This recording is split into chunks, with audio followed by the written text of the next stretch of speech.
10 محرم الحرام کو کربلا کا واقعہ رونما ہوا تو اس موسم میں اطراف و اکناف عالم میں اس حوالے سے بات ہوتی ہے، ذکر کیا جاتا ہے۔ اہل محبت حضرت امام حسین رضی اللہ تعالی عنہ کے حضور خراج عقیدت اور خراج محبت پیش کرتے ہیں۔ یہ حق و باطل کا معرکہ تھا، جھوٹ اور سچ کا مقابلہ تھا، ظلم اور عدل کا ٹکراؤ تھا، خیر اور شر کی لڑائی تھی، دو نظریات کا تصادم تھا۔ ایک طرف امام حسین رضی اللہ تعالی عنہ اور ان کے 72 جانثار تھے، اور دوسری طرف یزید اپنی تمام تر قوت کے ساتھ موجود تھا۔ حضرت امام حسین رضی اللہ تعالی عنہ سے مسلسل آخری وقت تک بیعت کا اسرار رہا، اور آپ آخری سانس تک یزید کی بیعت سے انکار کرتے رہے۔ حضرت امام حسین رضی اللہ تعالیٰ عنہ لڑائی کے لیے نہیں آئے تھے، ورنہ خواتین اور بچے ساتھ لانے کا کوئی مقصد نہیں تھا۔ آلات حرب و ضرب بھی نہیں تھے۔ عرب جو اپنے ساتھ سفر پہ معمول کی تلواریں اور اسلحہ جات رکھتے ہیں وہی تھے، اور آپ کو پیشکش بھی کی گئی۔ ترماح بن عدی بن حاتم نے، یہ حاتم تائی کا پوتا تھا، کہا کہ آپ میرے ساتھ ہمارے علاقے میں چلے جائیں۔ جب مختلف بادشاہوں نے عرب پر قبضہ کیا تو ہمارے قبائلی علاقے اس وقت بھی ان سے محفوظ رہے۔ ہم آزاد قبائل ہیں، میں چند دنوں میں آپ کی پشت پر 30,000 کا لشکر کھڑا کر دوں گا جو جانثار ہوگا۔ لیکن حضرت امام حسین رضی اللہ تعالیٰ عنہ نے ترماح بن عدی کی اس پیشکش کو قبول نہیں کیا اور آگے بڑھے۔ دشت نینوا میں، جسے دشت کربلا بھی کہتے ہیں، حر بن یزید ریاحی 500 سواروں کو ساتھ لے کر کے حضرت امام حسین کو محصور کر دیتا ہے، اور پھر یزید کا لشکر وہاں جمع ہونا شروع ہو جاتا ہے۔ 22,000 یا 30,000 کا لشکر امام حسین رضی اللہ تعالی عنہ کے اطراف میں لگا دیا گیا۔ 3 دن تک اس خانوادے کے لیے پانی بند کر دیا گیا۔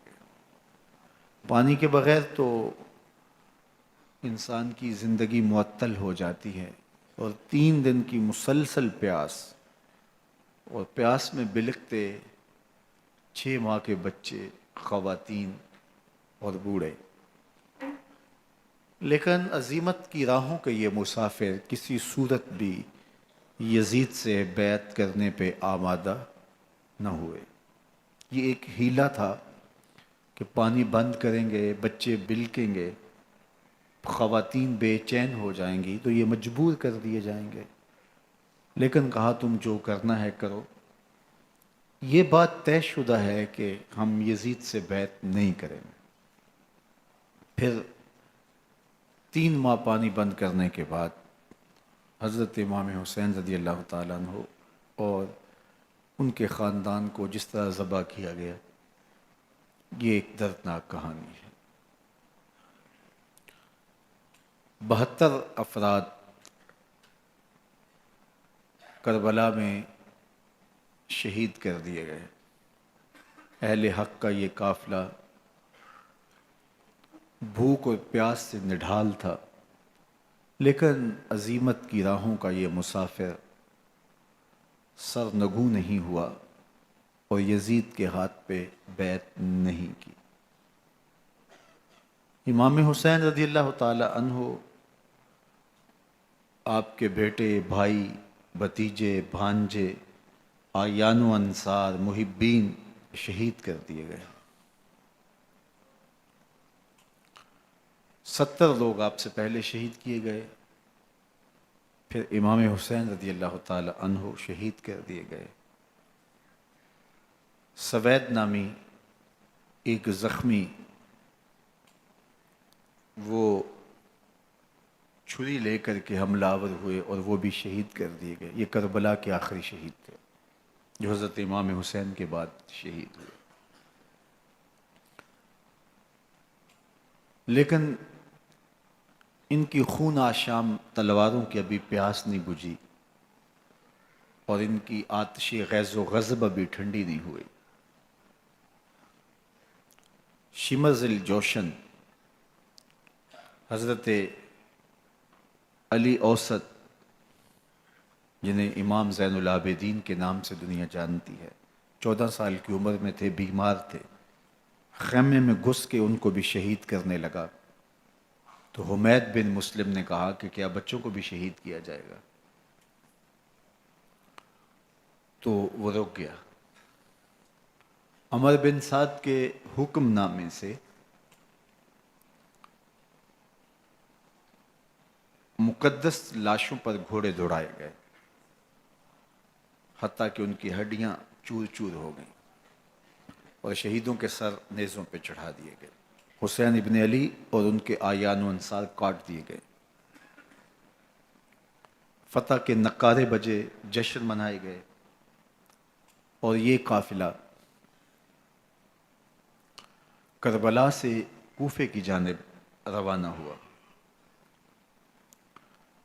شہیدوں کے سر نیزوں پہ آگے آگے چل رہے ہیں اور اونٹوں کے اوپر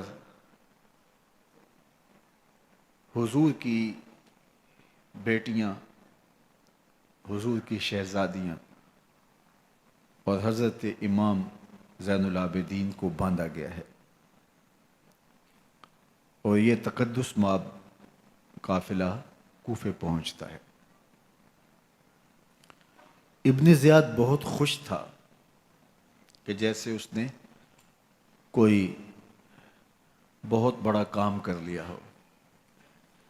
نواسہ رسول کا سر ایک تشت میں رکھا اس کے سامنے تھا اور وہ چھڑی سے آپ کے ہونٹوں اور آپ کے دانتوں پر ضرب لگاتا.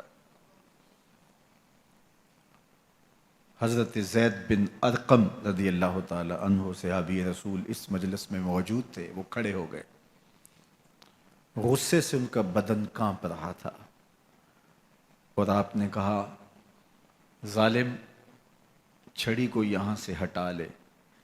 میں نے خود ان آنکھوں سے رسول اللہ کو یہ ہونٹ چومتے ہوئے دیکھا ہے.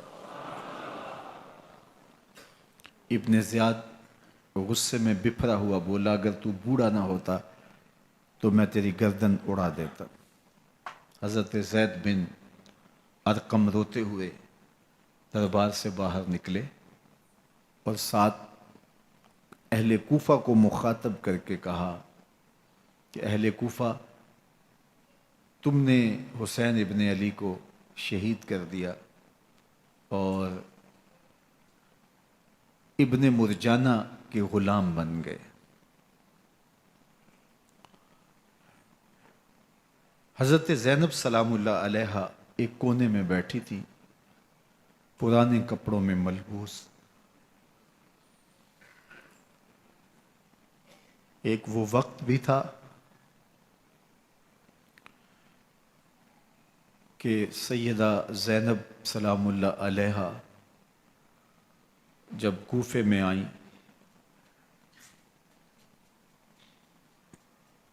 سیدنا علی المرتضیٰ کے زمانے میں، ان کے دور خلافت میں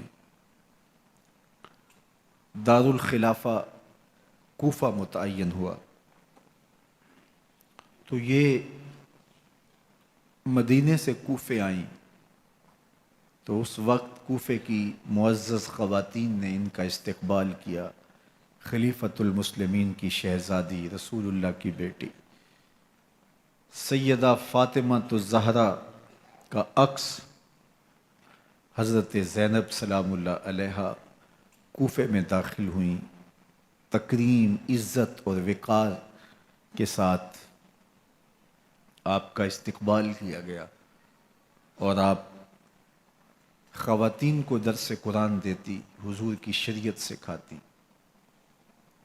اور آج وہی کوفہ ہے، وہی دیوار و در ہیں، اور وہی زینب ہے، اور آج زینب کے ساتھ حسین ابن علی کا کٹا ہوا سر ہے۔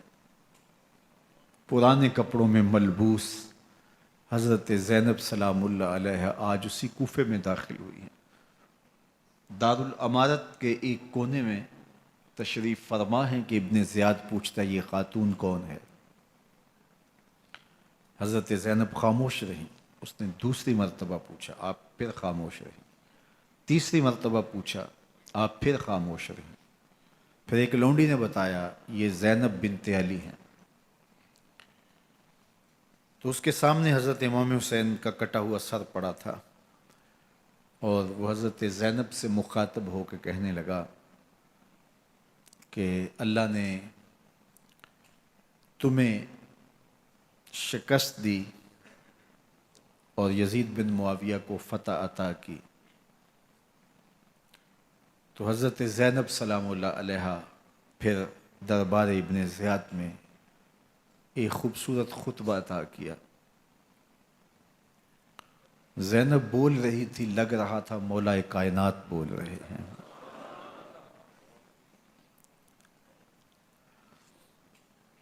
یہ خطبہ بامر مجبوری تھا، ابن زیاد کی خرافات کا جواب تھا۔ تو ابن زیاد سے اس کا جواب تو نہ بن پڑا، لیکن کہنے لگا کہ بڑی مکفہ اور مسجع گفتگو کی، تمہارا باپ علی بھی بہت اچھا شاعر تھا۔ تو سیدہ زینب سلام اللہ علیہ نے فرمایا ہمیں مکفہ گفتگو سے کیا غرض، یہ تو ایک حقیقت ہے جو ہم نے بیان کی۔ تو حضرت علی اوسط امام زین العابدین بھی پاس تھے، تو دیکھ کر کے کہنے لگا کہ یہ لڑکا کون ہے؟ تو فرمایا میں علی بن حسین ہوں۔ تو کہا کہ انہیں تو قتل کر دیا گیا۔ کہا وہ میرے بھائی تھے اور ان کا نام بھی علی تھا، میرا نام بھی علی ہے۔ تو اس نے کہا کہ اس لڑکے کو لے جاؤ اور قتل کر دو۔ حضرت زینب علی اوسط امام زین العابدین کے ساتھ چمٹ گئیں اور کہا کہ اگر تم اسے قتل کرو گے تو اس کے ساتھ مجھے بھی قتل کرنا ہوگا۔ تو ابن زیاد کہنے لگا کہ یہ عورت سچ کہتی ہے، واقعی اس کے جذبات یہی ہیں۔ اور الصلاۃ جامعہ کی پکار کے ساتھ مسجد کوفہ میں آ گیا۔ کوفے کے لوگ سارے ابن زیاد کے سامنے تھے۔ امام حسین کا کٹا ہوا سر ابن زیاد کے سامنے تھا، اور اس نے کہا کہ اللہ نے یزید بن معاویہ کو فتح دی اور کذاب ابن کذاب معاذ اللہ حسین ابن علی کو شکست دی۔ جب اس نے یہ بات کہی تو عبداللہ بن عفیف الازدی رضی اللہ تعالی عنہ موجود تھے، وہ کھڑے ہو گئے۔ غصے سے ان کا بدن کانپ رہا تھا، اور آپ نے پوری ہمت کے ساتھ ابن زیاد کو جواب دیتے ہوئے کہا، ظالم، حسین سچا، حسین کا باپ بھی سچا، تو جھوٹا، تیرا باپ بھی جھوٹا، جس نے تجھے امیر بنایا وہ بھی جھوٹا۔ تو ابن زیاد نے جب اپنے بارے عبداللہ بن عفیف سے یہ بات سنی تو اس نے حکم دیا کہ ان کا سر کاٹ دیا جائے، اور پھر حضرت عبداللہ ابن عفیف رضی اللہ تعالی عنہ کو شہید کیا گیا اور ان کی لاش کو سولی چڑھا دیا گیا۔ حق کی راہ کے یہ مسافر اپنی جان کس طرح راہ خدا میں سپرد کر رہے تھے۔ اہل کوفہ سہمے ہوئے، ڈرے ہوئے ابن زیاد کے دربار میں بیٹھے تھے، اور امام حسین رضی اللہ تعالی عنہ کے قتل کا، ان کی شہادت کا انہیں دکھ تو تھا، لیکن ان کے اندر ہمت، طاقت اور توانائی نہیں تھی۔ ان کی تلواریں یزید کے ساتھ رہیں اور دل امام حسین رضی اللہ تعالی عنہ کے ساتھ رکھنے کی بات کرتے تھے۔ پھر یہ قافلہ کوفہ سے چلتے چلتے دمشق کی جانب عازم سفر ہوا۔ ایک اونٹ پہ تین تین لوگوں کو سوار کیا گیا تھا۔ امام زین العابدین کو سوار بھی کیا گیا اور بدن پر زنجیریں بھی باندھی گئیں، جکڑ کر کے سواری پہ بٹھایا گیا۔ اللہ اکبر! جہاں جہاں سے یہ لوگ گزرتے لوگوں کو ان کی حالت پہ رحم آتا۔ بہت سارے لوگ نہیں جانتے تھے یہ کون ہیں۔ عمومی طور پہ راستوں میں یہی بتایا گیا کہ کچھ باغی لوگ ہیں جنہوں نے حکومت سے بغاوت کی، تو ان کے کیفر کردار تک پہنچا دیا گیا۔ راستے میں ایک گرجا گھر آیا اور وہاں یہ لوگ رات رکتے ہیں۔ گرجا گھر کی دیوار پہ لکھا ہوا تھا اترجو امت قتلت حسین شفاعت جدہ یوم الحساب، کیا وہ امت جنہوں نے حسین ابن علی کو شہید کیا قیامت کے دن انہی کے نانے سے شفاعت مانگیں گے؟ کس منہ سے شفاعت طلب کریں گے؟ اسی حسین ابن علی کے نانا سے، جن کے بیٹے کو، جن کے شہزادے کو، نواسے کو ان لوگوں نے شہید کیا۔ جب یہ تقدس مآب قافلہ دمشق پہنچا تو راستے میں ایک شخص قرآن مجید کی تلاوت کر رہا تھا، اپنے مکان کی چھت پہ بیٹھ کے تلاوت کر رہا تھا، اور یہ قافلہ اس طرح سے گزر رہا تھا کہ شہیدوں کے کٹے ہوئے سر نیزوں کی نوک پہ تھے، اور عصمت شیار خواتین اور امام زین العابدین اونٹوں پہ بندھے ہوئے تھے۔ تو پڑھنے والا تلاوت کر رہا تھا کہ کہف اور رقیم یہ ہماری نشانیوں میں سے بڑی عجیب نشانیاں ہیں۔ تو جب وہ پڑھ رہا تھا تو سر حسین سے آواز آئی یا تالی القرآن، اے قرآن پڑھنے والا، اصحاب کہف سے زیادہ عجیب قتلی و حملی، میرا قتل کرنا اور نیزے کی نوک پہ چڑھایا جانا ہے۔ یہ قافلہ یزید کے دربار میں پہنچتا ہے۔ یزید بہت خوش ہوا اور اس نے حضرت امام زین العابدین رضی اللہ تعالیٰ عنہ سے کہا کہ تمہارے باپ نے میری حکومت کے خلاف بغاوت کی اور وہ اپنے انجام کو پہنچے۔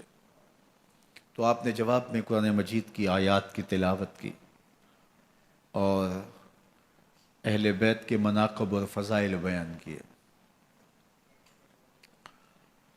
سیدہ زینب سلام اللہ علیہا کا ایک خطبہ اہل بیت کی عظمت، مناقب اور فضائل میں یزید کے دربار میں اپنی انوکھی اور البیلی شان رکھتا ہے۔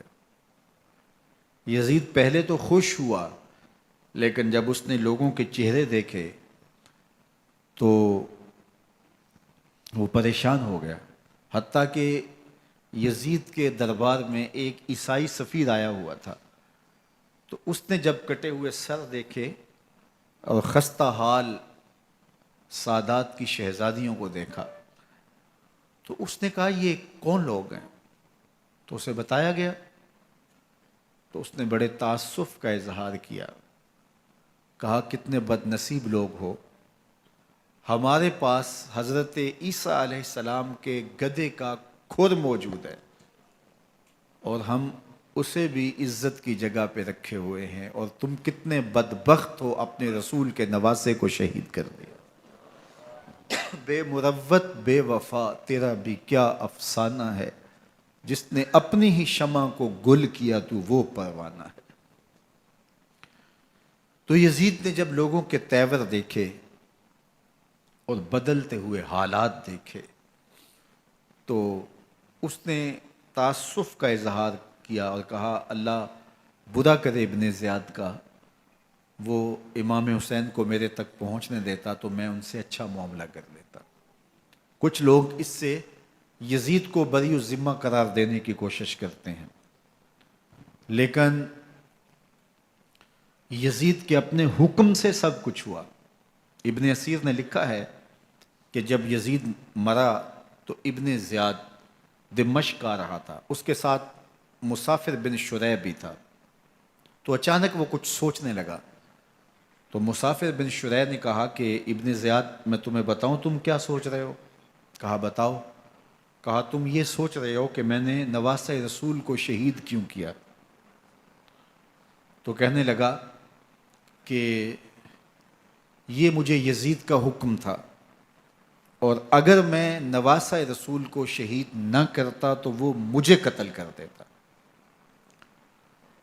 اور جب مسلم بن عقبہ کو مدینہ المنورہ کی حرمت کو پامال کرنے کے لیے اور حضرت عبداللہ ابن زبیر رضی اللہ تعالیٰ عنہ کی خلافت کے اعلان کے بعد مکہ المکرمہ پر حملے کے لیے جو یزید نے بھیجا، تو اس سے قبل اس نے ابن زیاد کو کہا کہ یہ کام تم کرو۔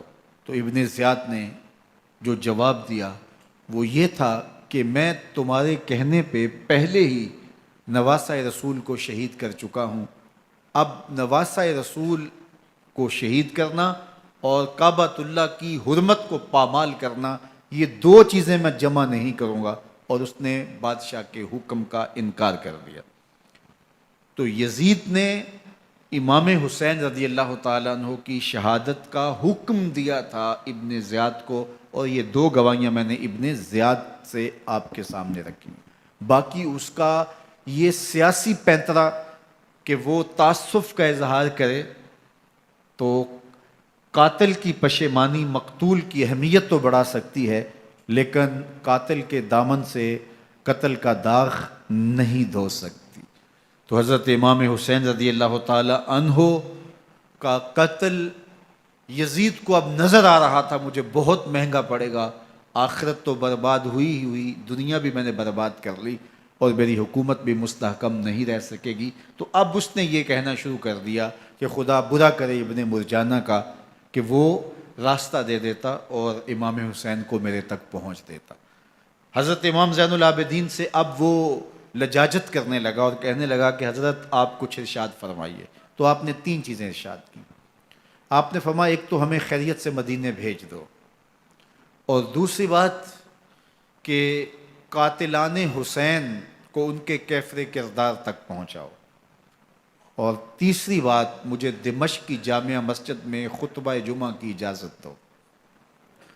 اس نے کہا کہ خطبہ جمعہ کی اجازت بھی دیتا ہوں، آپ کو خیریت سے مدینہ المنورہ بھی روانہ کر دیا جائے گا، لیکن قاتلان حسین کو کیفر کردار تک پہنچانا یہ میرے بس میں نہیں ہے، یہ ممکن نہیں ہے۔ اب مجھے بتائیے، حاکم وقت ہو اور اتنا بڑا سانحہ اور واقعہ ہو گیا ہو، تو وہ وہیں کھڑے کھڑے معذرت کر لے کہ یہ اس بات کو رہنے دو، تو اس کا مطلب سمجھنے میں کسی بھی باشعور شخص کو دیر نہیں لگتی۔ اسے چاہیے تھا کہ وہ کہتا کہ میں اس کی تحقیق کروا کے جو بھی مجرم ہے وہ کیفر کردار تک پہنچے گا، اور آپ نہ بھی کہتے تو یہ میں کرتا چونکہ میں حاکم وقت ہوں۔ لیکن اس نے فوراً کہا کہ یہ ممکن نہیں ہے، تو اس کا مطلب کیا کہ مجرم میں خود ہوں، تو میں اس سے جو ہے وہ بچنا چاہتا ہوں۔ تو اس نے حضرت امام زین العابدین کو کہا دو شرطیں تو قبول ہیں، لیکن یہ تیسری شرط قبول نہیں ہے اور یہ ممکن نہیں ہے۔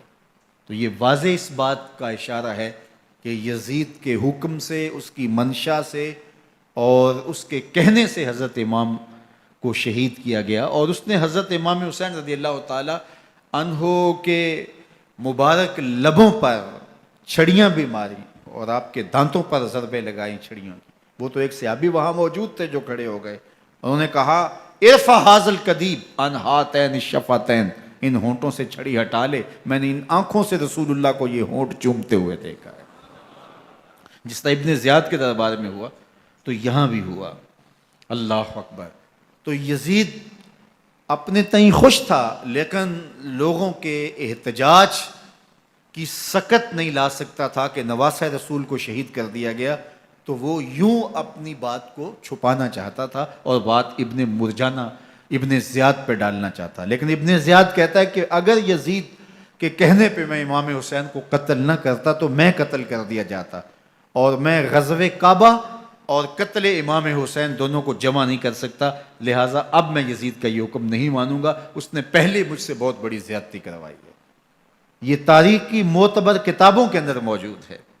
اب یزید نے کہا دو باتیں مان لیتا ہوں، آپ کو مدینہ المنورہ بھی رخصت کر دیتے ہیں، اور دوسرا آپ کو مسجد دمشق میں خطبہ کی اجازت بھی دیتے ہیں۔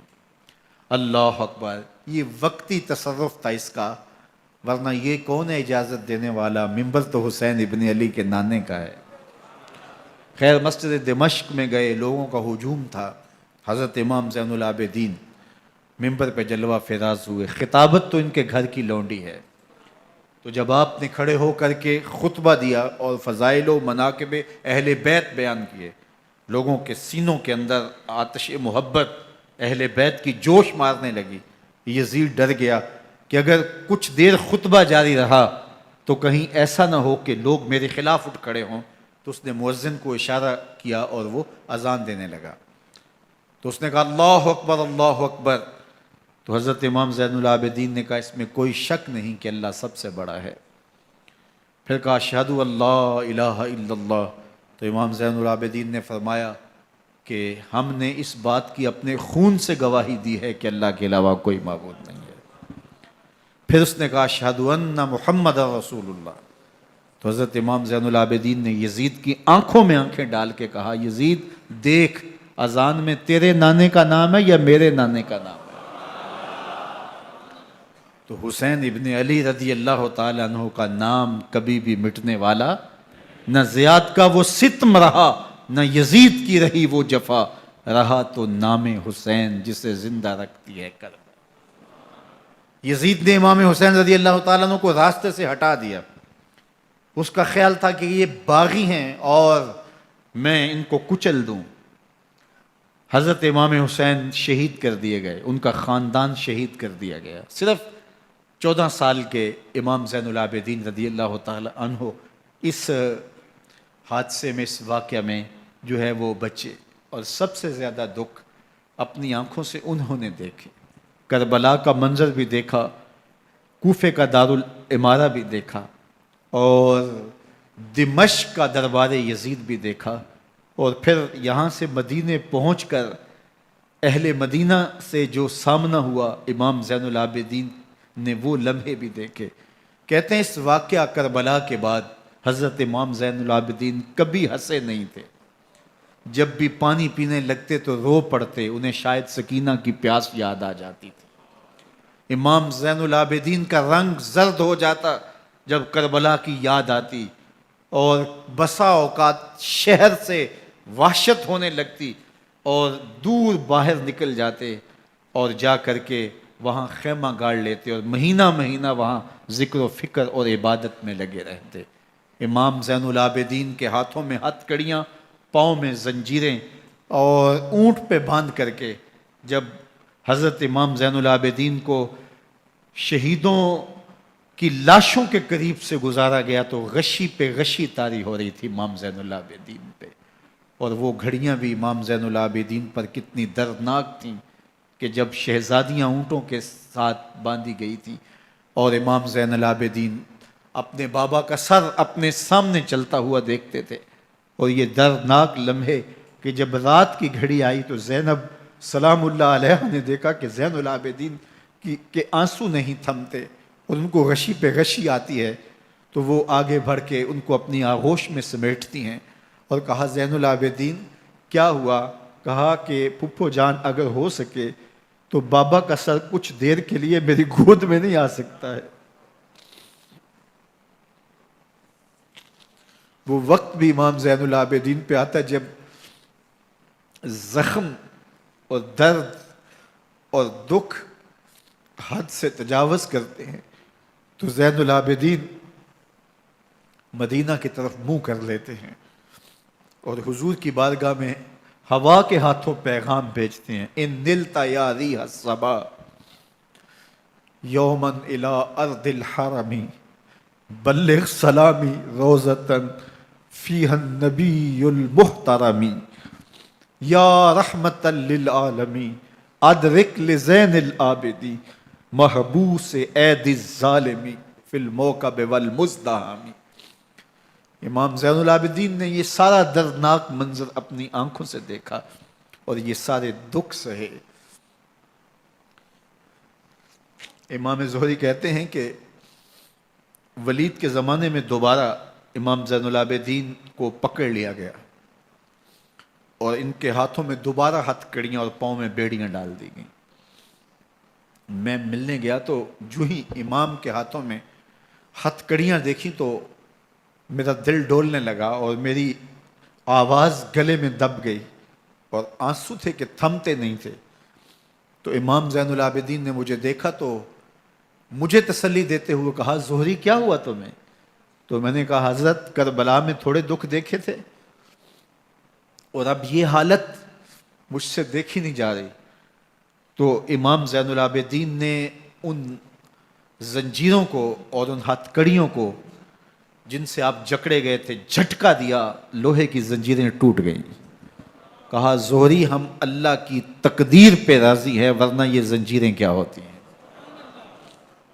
امام زین العابدین کو اللہ نے عزتوں سے نوازا تھا، ہر دور کے حاکم وقت ڈرتے تھے اور ان کی عزت سے حسد کرتے تھے۔ ولید بن عبد الملک بنو امیہ کا بڑا تگڑا حکمران گزرا ہے۔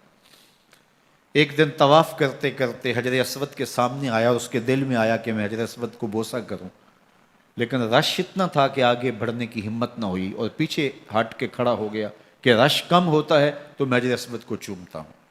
اتنے میں امام زین العابدین رضی اللہ تعالی عنہ وہ بھی طواف کرتے کرتے حجر اسود کے قریب آئے، ایک لمحے کے لیے توقف کیا، لوگوں نے راستہ چھوڑ دیا۔ امام زین العابدین آگے بڑھے، حجر اسود کو چوما، پھر آگے بڑھ گئے۔ ولید بن عبد الملک کو بڑا غصہ آیا کہ لوگوں نے میرے لیے تو راہیں نہیں چھوڑی اور زین العابدین کے لیے راہیں چھوڑ دی ہیں۔ تو وہ اپنے درباری شاعر کو، فرزدق کو جو اس کے ساتھ کھڑا تھا، اس کو پوچھتا ہے من ھذا، یہ کون ہے؟ حالانکہ اسے پتا تھا یہ امام زین العابدین ہے۔ بعض اوقات سوال تفہیم کے لیے کیا جاتا ہے، سمجھنے کے لیے کیا جاتا ہے، اور بعض اوقات سوال تحقیر کے لیے کیا جاتا ہے۔ جس طرح کسی شخص کو آپ پسند نہ کرتے ہو اور وہ کوئی کام کرے تو آپ کہتے ہیں یہ کون ہے، یہ کون ہے؟ تو اس نے کہا من ھذا، یہ کون ہے؟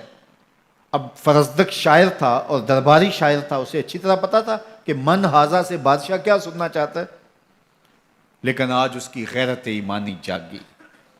بادشاہ نے کہا من ھذا، یہ کون ہے؟ تو فرزدق نے بادشاہ کی آنکھوں میں آنکھیں ڈال کے کہا بادشاہ تو نہیں جانتا یہ کون ہے؟ اس کو تو بطحا کے سنگ ریزے بھی جانتے ہیں، اس کو تو زمین والے بھی جانتے ہیں، آسمان کے فرشتے بھی جانتے ہیں۔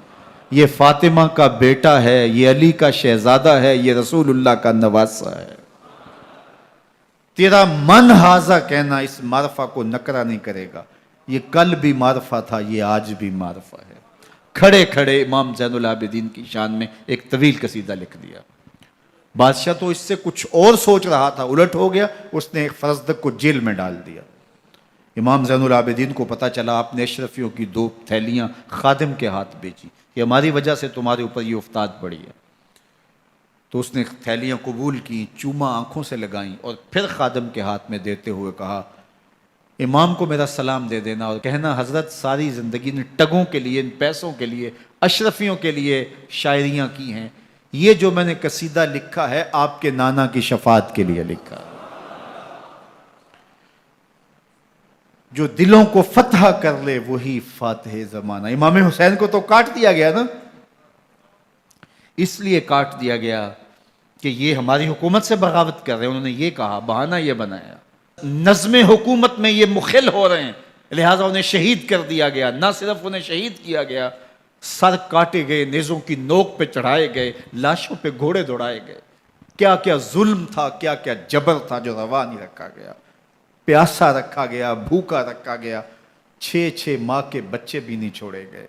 امام حسین جب حضرت علی اصغر کو اپنے ہاتھوں پہ اٹھا کے فرات کے کنارے جا کھڑے ہوئے تو آپ نے اشقیاء سے مخاطب ہو کے کہا کہ تمہاری لڑائی تو مجھ سے ہے، اس 6 ماہ کے بچے نے تمہارا کچھ نہیں بگاڑا۔ چلو سے پانی بھرا تاکہ اصغر کا حلق تر ہو جائے، تو پانی ابھی حلق تک نہیں پہنچا، 2 شاخہ سن سناتا ہوا تیر آیا اور علی اصغر کا گلا چیر گیا۔ اور کہتے ہیں وہ جو تیر تھا جو حضرت علی اصغر کا گلا چیر کے آگے گزرتا ہے، وہ تیر تھا جو جانوروں کو مارنے کے لیے استعمال کیا جاتا ہے۔ گردن لٹک جاتی ہے، خون بہنے لگتا ہے، امام حسین اس خون کو آسمان کی طرف اچھال کے کہتے ہیں مالک حسین کی یہ قربانی بھی قبول فرما لے۔ نسل مٹا دی گئی، شہید کر دیے گئے، گھوڑے دوڑائے گئے، سادات کرام عصمت شعار پیغمبر زادیوں کو اونٹوں پہ بٹھایا گیا، رسیوں سے جکڑا گیا، چادریں چھیننے کی کوشش کی گئی، کیا کچھ نہیں ہوا۔ تاریخ دردناک ہے، اور یہ پیغمبر کے ماننے والوں نے، کلمہ پڑھنے والوں نے یہ سب کچھ کیا۔ بے مروت، بے وفا، تیرا بھی کیا افسانہ ہے، جس نے اپنی ہی شمع کو گل کیا تو وہ پروانہ ہے۔ لیکن یزید کی دلیل یہ تھی کہ یہ حکومت کا نظم چلتا ہے، اسے چلنے دیا جانا چاہیے، انہوں نے کیوں رکاوٹ ڈالی ہے، لہٰذا یہ باغی ہیں، ان کو کاٹ دیا جائے۔ میں کہتا ہوں امام حسین کو شہید کر دیا گیا، ان کے اعیان و انصار کو شہید کر دیا گیا، پورے خاندان کو پیاسا رکھ کے ذبح کر دیا گیا، 6 ماہ کے بچے بھی نہیں چھوڑے گئے، 80 سال کے بوڑھوں کو بھی شہید کیا گیا، خواتین کو اونٹوں پہ بٹھایا گیا، اور گلی گلی عصمت معاب پیغمبر رحمت کی شہزادیوں کو کوفے اور دمشق کے بازاروں کے اندر بھرایا گیا۔ تو مجھے بتائیں اس کے بعد یزید کی حکومت نے کیا کیا، ان کا کیا کارنامہ تھا؟ کتنے محدث پیدا ہوئے، کتنے مفکر پیدا ہوئے، کتنے جرنیل پیدا ہوئے، کتنے صوفی پیدا ہوئے؟ کون تھا جو ان کے تخت و تاج اور ان کی حکومت جس کو بچانے کے لیے اتنا بڑا حادثہ کر دیا اور پیغمبر کے بیٹوں کو شہید کر دیا؟ تو کیا پھر اس حکومت نے کیا یزید نے؟ یزید کا اپنا بیٹا تخت پہ بیٹھنے کے لیے تیار نہیں تھا۔ 6 ماہ کے بعد اس کی لاش گھر سے نکلی، اس نے کہا کہ یہ تخت جو ہے وہ آل رسول کے خون پہ بنا ہے، میں اس پہ نہیں بیٹھوں گا، اور رسوا ہو گئے۔ اور یزید جس کو زوم تھا کہ میں اتنی بڑی سلطنت کا مالک ہوں، اس کو بچانا ہے، اس سلطنت نے اسلام کے لیے کیا کیا؟ مجھے بتاؤ، کون سے جرنیل پیدا کیے، کون سے حکمران پیدا کیے، اس نے کون سے توانا لوگ پیدا کیے، کون سے محدث، کون سے مفکر، کون سے مسلح پیدا کیے؟ اور جس خاندان کو کاٹ دیا گیا، صرف ایک 14 سال کا علی اوسط زین العابدین بچا۔ اور ذرا حسین ابن علی کی نسل دیکھو، جعفر صادق کس نسل سے ہیں، باقر العلوم کس نسل سے ہیں، حضرت غوث اعظم کس کے شہزادے ہیں، حضرت داتا گنج بخش علی حجویری کس کے بیٹے ہیں، اور حضرت معین الدین چشتی اجمیری کس کے بیٹے ہیں؟ آج زمانے کو جو بھی دیا ہے حسین کے بیٹوں نے دیا ہے۔ یزید تخت بچا کر بھی امت کو کچھ نہ دے سکا، اور امام حسین نے سب کچھ لٹا کے امت کو ایمان کی بہاریں عطا کر دی۔ آج جہاں بھی منبر و محراب کی رونق نظر آ رہی ہے، اس کے پیچھے حسین کا کوئی بیٹا کھڑا ہوا نظر آئے گا۔ اللہ اکبر! اس دین کے خاکے میں رنگ ہی حسین ابن علی کے خون نے بھرا ہے۔